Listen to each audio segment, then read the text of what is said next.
Hello दोस्तों, अस्सलाम वालेकुम। कैसे हैं आप लोग? उम्मीद करता हूं सब खैरियत से होंगे। दोस्तों, आज हम एक ऐसे मुल्क की सैर पर जा रहे हैं कि जिसका नाम जिस चीज़ पर भी लिखा हो कि ये चीज़ उस मुल्क ने बनाई है, हम आंखें बंद करके खरीद लेते हैं। ये एक ऐसा मुल्क है जहां सब कुछ टेक्नोलॉजी की मदद से किया जाता है। ये दुनिया का वाहिद मुल्क है जहां बच्चे 10 साल के बाद स्कूल जाते हैं।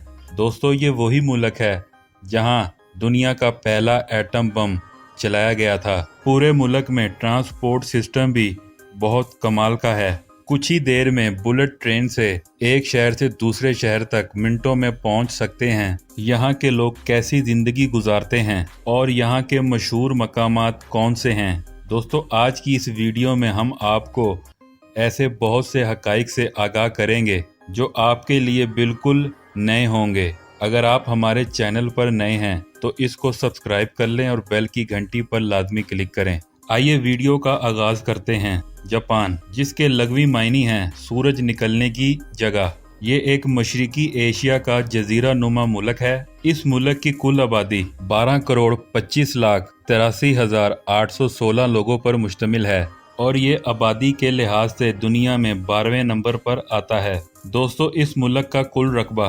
3,77,973 मुरब्बा किलोमीटर है। ये मुल्क 3,000 जजीरों पर मुश्तमिल है, जिसमें से 4 बड़े जजीरे हैं जहां आबादी सबसे ज्यादा है। जापान का पुराना नाम निप्पॉन था और कुछ लोग इसे निप्पॉन के नाम से भी पुकारते हैं। टोक्यो जापान का दारुल हुकूमत है और सबसे ज्यादा आबादी वाला शहर है। ये शहर नहायत जदीद है। जापान का कौमी मजहब शिंटो और बुद्धिज्म है। इस मुल्क में सिर्फ 2% लोग ही दूसरे मुल्कों से आकर आबाद हुए हैं। 98% आबादी जापानी है। इस मुल्क की सरकारी जुबान जापानीज है और मैशियत के लिहाज से ये दुनिया का तीसरा बड़ा मुल्क है। तीसरी बड़ी मैशियत होने के बावजूद ये अपने घरों में नौकर नहीं रखते। इस मुल्क का पासपोर्ट दुनिया के मजबूत तरीन पासपोर्टों में आता है, जिस पर से ये 192 मुल्कों में बगैर वीज़े के सफ़र कर सकते हैं। दोस्तों, दूसरी जंग अजीम में ये मुल्क मुकम्मल तौर पर तबाह हो चुका था, लेकिन तबाह होने के बावजूद ये दुनिया की तीसरी बड़ी मैशियत बन के उभरा। दुनिया में दिन का सबसे पहले आगाज जापान में होता है। दोस्तों, जापानी लोग नरम मिजाज के होते हैं और इनके माशरे में झूठ ना बोलना, किसी का हक ना मारना, वक़्त की पाबंदी करना, खुद भी खुश रहना और दूसरों को खुश रखना भी शामिल हैं। सफाई के लिहाज से तो इन लोगों का जवाब नहीं। यहाँ के लोग बहुत ज़्यादा सफाई का ख्याल रखते हैं। हर कोई शख्स कचरे को अपनी जगह पर फेंकता है। जापान को गाड़ियों का किंग भी माना जाता है। जैसा कि आप जानते हैं, Toyota company, Honda company, Suzuki company, ये तीनों कंपनीज जापान की हैं। दुनिया में सबसे लंबी उम्र के लोग भी जापान में हैं। जब इनसे पूछा गया कि इसकी क्या वजह है, तो इनका कहना था कि हम कच्ची सब्जियां बहुत ज़्यादा खाते हैं। दुनिया में खुदकुशी करने वालों में भी जापान सरे फहरिस्त है। इसकी वजह ये बताई जाती है कि ये अपने काम में इस हद तक मसरूफ रहते हैं कि ये अपनी ज़िंदगी में से इंटरटेनमेंट को अपनी ज़िंदगी से मुकम्मल तौर पर ख़त्म कर देते हैं और डिप्रेशन में आकर खुदकुशी कर लेते हैं। यहाँ तक कि गवर्नमेंट ने भी खुदकुशी के लिए यहाँ जगह मुख्तस की गई है। हुकूमत ने इस खुदकुशी को कम करने के लिए सड़कों पर जगह जगह गेम्स सेंटर खोले हैं ताकि लोग अपने काम के साथ साथ जिंदगी में इंटरटेनमेंट भी रखें। दुनिया में सबसे ज़्यादा पढ़े लिखे लोग भी जापान में हैं। इसी वजह से मुल्क में तालीम की शरह 99% है और इस मुल्क की बेरोजगारी सिर्फ 4% है। जापान के लोग खाने में सबसे ज़्यादा सी फूड पसंद करते हैं और सी फूड में जो डिश पसंद करते हैं उसे सुशी कहते हैं। दोस्तों, सुशी एक ऐसी डिश है जिसमें कच्ची मछली को सफ़ेद चावलों और कुछ सब्जियों के साथ खाया जाता है। ये आपको जापान के हर रेस्टोरेंट में नज़र आएगी। जापान वक़्त की पाबंदी पर इतना सीरियस है कि जापान में एक बार ट्रेन 1 मिनट लेट हो गई तो पूरे जापान का डिपार्टमेंट इस रिसर्च पे लग गया कि ये 1 मिनट भी क्यों लेट हुई है। जापान की सबसे ज़्यादा फेमस मशीन वेंडिंग मशीन है जो लोगों का वक़्त बचाती है और पूरे जापान में 50 लाख से ज़्यादा ये मशीनें लगाई गई हैं। इनको रिटेल स्टोर की जगह लगाया गया है, चाहे वो खाने की चीजें हों और यहाँ तक के कपड़ों के लिए भी वेंडिंग मशीन मौजूद हैं। इसमें आपने सिर्फ एक कॉइन डालना है और प्लग झपकते में आपकी चीज आपके हाथ में होगी। दोस्तों, आप ये बात तो जानते होंगे कि न्यूक्लियर बम से जापान पर 2 दफा हमला किया गया था, लेकिन इस हमले की वजह क्या थी? दुनिया में पहली और आखिरी मर्तबा एटम बम का इस्तेमाल जापान पर किया गया था। इन बमों का इस्तेमाल वर्ल्ड वार 2 में किया गया। ये हमला अमेरिका ने 1945 में 6 अगस्त और 9 अगस्त को हिरोशिमा और नागासाकी पर किया था। इस हमले की बहुत सी वजूहात थीं। कुछ वजूहात मैं आपके सामने रखता हूँ। वर्ल्ड वार 2 2 मुल्कों के ग्रुप्स में हुई थी।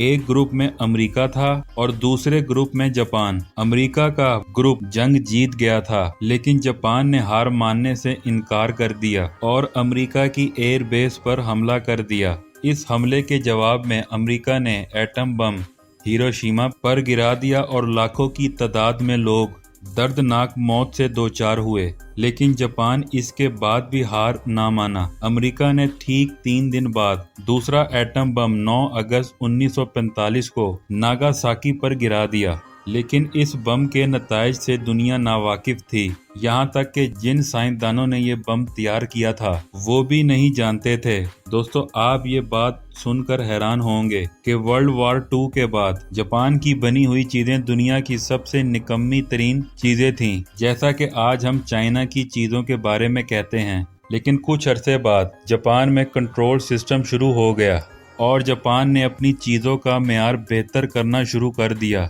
और इस हद तक बेहतरी ले आए कि आज दुनिया की सबसे अच्छी चीज़ मेड इन जापान ही समझी जाती है। अगर इनकी करेंसी की बात करें तो इनकी करेंसी जापानीज येन है। जापान में इस वक्त 10,000 पाकिस्तानी आबाद हैं जो तालीम और काम के गर्ज से रहते हैं। यहाँ के कुछ इदारों में उर्दू भी पढ़ाई जाती है। 20% पाकिस्तानी टोक्यो शहर में रहते हैं और यहाँ पर रहने वाले पाकिस्तानियों का ज्यादातर कारोबार पुरानी गाड़ियाँ खरीद कर पाकिस्तान भेजना है। इस शहर में 2 एयरपोर्ट हैं, लेकिन ज्यादातर लोग ट्रेन इस्तेमाल करना पसंद करते हैं। ये शहर इंतहाई खूबसूरत और साफ सुथरा है। आपको कहीं भी कचरा नजर नहीं आएगा। जब आप इसकी नाइट लाइफ को देखेंगे तो देखते ही रह जाएंगे।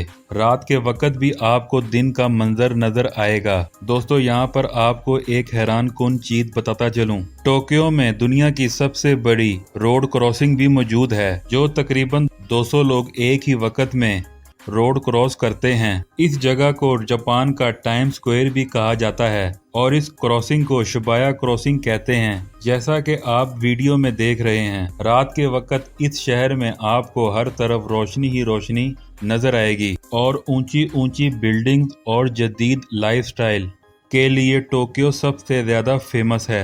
यहाँ की नाइट लाइफ को लोग सबसे ज्यादा एंजॉय करते हैं। दोस्तों, टोक्यो में एक गेमिंग डिस्ट्रिक्ट भी बनाया गया है। आप सोच रहे होंगे कि बच्चों के लिए बनाया है, जबकि ऐसा बिल्कुल भी नहीं। यहाँ पर आप लोगों को 80 साल तक के लोग भी गेम खेलते नजर आएंगे। जापान के लोग गेम्स को बहुत ज्यादा पसंद करते हैं और गवर्नमेंट ने भी ये गेमिंग सेंटर्स इसलिए बनाए हैं ताकि लोगों में एंटरटेनमेंट का रुझान पैदा हो। ये एरिया गेम्स लवर्स के लिए जन्नत से कम नहीं। आप अगर जापान आएं तो इस जगह जरूर जाएं। बचपन में आपने सेगा गेम जरूर खेली होंगी। इस गेम को भी जापान ने ही बनाया था। अगर हम टूरिस्ट प्लेसेस की बात करें, टोक्यो में एक म्यूजियम मौजूद है जिसे टीम लैब म्यूजियम कहते हैं। ये म्यूजियम लाइट्स की मदद से बनाया गया है। अगर आप इसके अंदर जाएंगे तो आप देखेंगे कि आप लोगों को मुख्तलिफ लाइट्स नजर आएंगी। ये लाइट्स इतनी शानदार और खूबसूरत मंजर पेश करती हैं कि आप बस देखते ही रह जाएंगे। इसके बाद माउंट फूजी भी एक इनकी बहुत फेमस टूरिस्ट प्लेस है, जहां पर सबसे ज्यादा टूरिस्ट जाते हैं। ये बहुत खूबसूरत और जापान का सबसे बड़ा पहाड़ है, जिसमें से लावा भी निकलता है। इस मुल्क में टेम्पल्स भी बहुत ज्यादा हैं और बहुत ही खूबसूरत आर्किटेक्चर से बनाए जाते हैं, जिसमें कोयोटो सबसे सरे फहरिस्त है। आपने बहुत सी समराइज मूवीज देखी होंगी, इनको भी इसी जगह पर शूट किया जाता है। ये जगह उनके लिए बहुत अहम है जो हिस्ट्री को सबसे ज्यादा पसंद करते हैं। अगर आप कुदरती खूबसूरती देखना चाहते हैं तो उनके लिए भी ओकिलावा आइलैंड मौजूद है, जहां आप कुदरत का एक हसीन नज़ारा कर सकते हैं। यहाँ पर एक हिस्टोरिकल विलेज भी मौजूद है जिसको यूनेस्को हेरिटेज में शामिल किया गया है। इस विलेज का नाम शिरिकावा है। ये विलेज बहुत ही खूबसूरत और एक अलग ही मंजर पेश करता है। इनका एक बहुत ही मशहूर टेम्पल है जिसका नाम बुद्धा टेम्पल है। कुछ लोगों के मुताबिक बुद्ध मजहब का आगाज भी इसी शख्स ने शुरू किया था और आज इसे फादर ऑफ बुद्धिज्म भी कहा जाता है। दोस्तों, अगर हम पाकिस्तान से जापान जाने के लिए वीज़े की बात करें तो आपको जापान जिंदगी में एक बार ज़रूर जाना चाहिए, क्योंकि जापान आपको जिंदगी में एक अलग ही एक्सपीरियंस देगा। जापान जाने के लिए 3 तरह के वीज़े हैं, जिसमें पहले नंबर पर स्किल्ड वीज़ा। ये वीज़ा उनके लिए है जिनके पास मास्टर डिग्री, PhD डिग्री है और स्किल्ड पर्सन हैं, तो आप ये अप्लाई कर सकते हैं। और ये तीनों तरह के वीज़े आप ऑनलाइन अप्लाई कर सकते हैं। जापान में इस वक्त बूढ़े लोग सबसे ज़्यादा हैं और जवान लोग बहुत कम हैं, इसीलिए आपके लिए ये एक अच्छी अपॉर्चुनिटी है। इस वीज़े में आप अपने साथ पेरेंट्स को भी लेकर जा सकते हैं। ये वीज़ा आमतौर पर 1 साल या 3 साल या 5 साल के लिए लगाया जाता है। दूसरे नंबर पर वर्कर वीज़ा। ये वीज़ा आप जॉब के लिए अप्लाई कर सकते हैं। इन मुल्कों में बहुत से फेस्टिवल्स आते रहते हैं और इनको वर्कर्स की बहुत ज़्यादा ज़रूरत पड़ती है। इसमें डॉक्टर्स, इंजीनियर्स, जो भी काम आप जानते हैं अप्लाई कर सकते हैं। और तीसरे नंबर पर है जनरल वीज़ा। ये स्टूडेंट वीज़ा होता है, जो घूमने के लिए जहाँ जाना चाहें जा सकते हैं। और एक इंतहाई अहम बात, पाकिस्तानियों के लिए जापान जाने के लिए वीज़े की कोई फीस नहीं। आप बस इसको ऑनलाइन अप्लाई करें और उनके क्राइटेरिया पर पूरा उतरें। तो दोस्तों, ये थी आज की हमारी बहुत ही इंफॉर्मेटिव वीडियो। आपको कैसी लगी कमेंट सेक्शन में लाजमी बताइएगा। मुझे दें इजाज़त, मिलते हैं किसी अगली वीडियो में। तब तक के लिए अल्लाह हाफिज़।